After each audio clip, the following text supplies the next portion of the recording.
घुङ्गी माछा भन्छ यही हो र गाइस। यस्तो पनि मान्छेहरूले खान्छ त। अस्ति हामीहरू यो बाटो हिँड्दाखेरि त्यतापट्टि चाहिँ हामी सर्प भेटाएको थियौँ क्या गाइस। यसरी पानी आउला भनेर मैले सोचेको नि थिएन, यति ठुलो। ल हेर्नुहोस् गाइस, मान्छे तर्दैछ तर बगा छैन भन्नु होला फेरि खोला भने खासै। गाइस तपाईँहरूको मनमा एउटा जिज्ञासा होला कि हामीहरू गाउँमा नबसेर बजारमा बुटोलको बजारमा कोठा भाडामा किन बसेका छौँ भन्ने लाग्न सक्छ तपाईँहरूलाई। र मेरो बाबा मम्मी पनि कहाँ हुनुहुन्छ, कस्तो हुनुहुन्छ भन्ने जान्न चाहनुहुन्छ भने यसको बारेमा पनि मैले भिडियो लिएर आउनेवाला छु साथीहरू एक दिन। Welcome back to my new blog. आजको ब्लगमा तपाईँहरूलाई स्वागत छ साथीहरू। आजबाट चाहिँ मैले फेरि डेली कन्टेन्ट युट्युबमा अपलोड गर्नेवाला छु। भिडियोलाई धेरैभन्दा धेरै सेयर गर्नु होला गाइस। आज चाहिँ हामीहरू यति बेला हामी घुम्न हिँडेको कहाँ अरे, तिनो खोलाको तिरमा है। कतिको खोला बढेको छ, पानी एकदमै आइरहेको छ नि त। सो त्यो कारण चाहिँ पानी कतिको खोलो बढाएको छ हेर्नुपर्छ नि त, होइन हो कि न? हेर त अब उहीँ गएर अस्ति हामीहरू यो बाटो हिँड्दाखेरि त्यतापट्टि चाहिँ हामी सर्प भेटाएको थियौँ कि अजिङ्गर होइन या के कोब्रा। बाटो नाग्दै गरेको कोब्रा देखेको, ठ्याक्क स्कुटीको अगाडि चाहिँ आएर रोकिएको के। यस्तो डर लागेर अहिले चाहिँ सफा गरिदिएछन्, पुरा बाटो हाडेर चाहिँ राम्रो गराइदिएको रहेछ। आजभोलि चाहिँ असार सकिन लाउँदा बल्ल झरी परेको छ। हेरौँ बुटोलमा तिनो खोला चाहिँ एकदम डेन्जर तरिकाले बढ्छ नि त, काली गण्डकी जस्तै डबल भएर बढ्छ। सो त्यही भएर चाहिँ आज हेर्न हिँडेको कतिको बढेर रहेछ हेरौँ है त। हेर्ने कि नहेर्ने?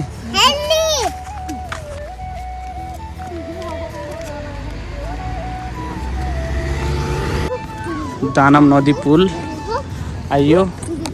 अब यहाँबाट चाहिँ हामीहरू मजुवाको तिनो खोलामा जाँदैछौँ। यहाँ चाहिँ सोम बजार लाग्छ है गाइस।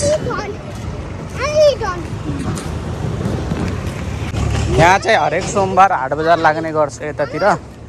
यसैको तलपट्टि खोला छ, तिनो खोला।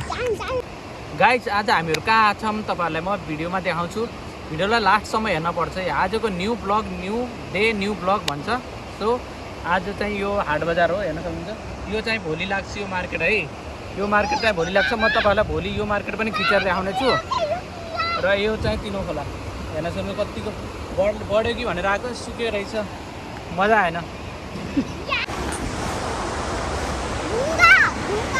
यहाँबाट टक्क माथि हेर्न पुरो होला। आऊ ल आऊ छिटायोस्, छिटाइदियो के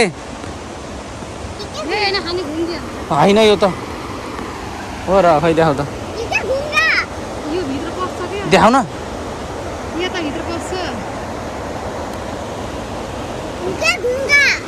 घुङ्गी माछा भन्छ यही हो र गाइस। यस्तो पनि मान्छेहरूले खान्छ त। तर यो होइन होला कि, यो किरा त होइन, किरा होला कि यो त सङ्खे किरा हुन्छ कि। ल त यसलाई तान त। ल गाइस हेर्नुहोस् खोला, हामीहरू चाहिँ सधैँ यहाँ आएर बस्ने गर्छौँ होइन। हेर्न सक्नुहुन्छ खोला चाहिँ बढेर हिँड्छ खासै। मैले सोचेको थिएँ टन्न बढ्यो होला, यत्रो दिन पानी परेको बढेर हिँड्छ।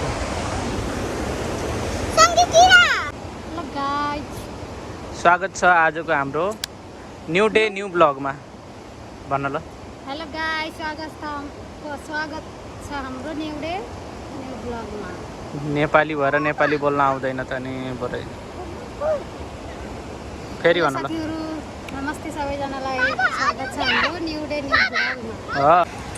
हामीहरूलाई हाट बजार नजिक भएको नि एउटा यो फाइदा छ कि कहिलेकाहीँ तरकारीहरू किन्न पऱ्यो भने घर नजिकै सजिलो हुने कि यहीँ बजार लाग्छ र मजाले यहाँ आएर हामीले तरकारीहरू किन्न सकिन्छ।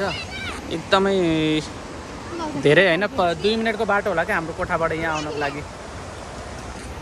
ल हेर्नुहोस् यो अहिले हामी साँझ पुख जहिले पनि हामी आयुष हाई गरिदेऊ, अन्जु हाई गरिदेऊ। हामीहरू जहिले पनि यहाँ तिनो खोलाको तिरमा किन आउँछौँ भन्दाखेरि एकदम चिसो हावा लाग्छ कि। यहाँ यति बेला पनि चिसो हावा लाग्दैछ र उताबाट चाहिँ पानी पर्ला जस्तो छ। यो खोला भने अबको 2-4 दिनमा टन्न भरिएर आउला जस्तो मैले मानेको छु। पाल्पादेखिको पानी आयो भने चाहिँ यो पुरै भरिन्छ के गाइस। यो भरियो भने चाहिँ हेर्न मजा आउँछ। म त्यति बेलाको पनि भिडियो तपाईँहरूलाई म ल्याएर देखाउँछु है त। गाइसले हेर्नुहोस् पानी आउला जस्तो सङ्केत गरेको छ यति बेला। हेर्नु त आइसक्यो साथीहरु, पानी परिसकेको छ, यी पानी थोपा थोपा परिभयो है। हामीले चाहिँ छाता लिएर आएको। छाता लिएर आएको चाहिँ काम लाउला जस्तो छ। ओ माई गड, पानी त टाढाबाट ठुलै आउला जस्तो छ। तिनो खोला भने अब बढ्छ है गाइस। भोलि सोमबजार हामीहरू चाहिँ यहाँ सोमबजार आउँदाखेरि यहाँ मार्केट लाग्छ नि त, यहाँ आउँदाखेरि चाहिँ हेर्नेवाला छौँ खोलो कतिको बढेको छ। अहिले चाहिँ यस्तो छ खोलाको कन्डिसन, पानी आयो। आज अचानक बस्दा बस्दै पानी ठुलो पर्ला जस्तो छ। अलि माथि गर न, अलि यस्तो गर। हेन त यो छाता नि आलुको सानो देखियो।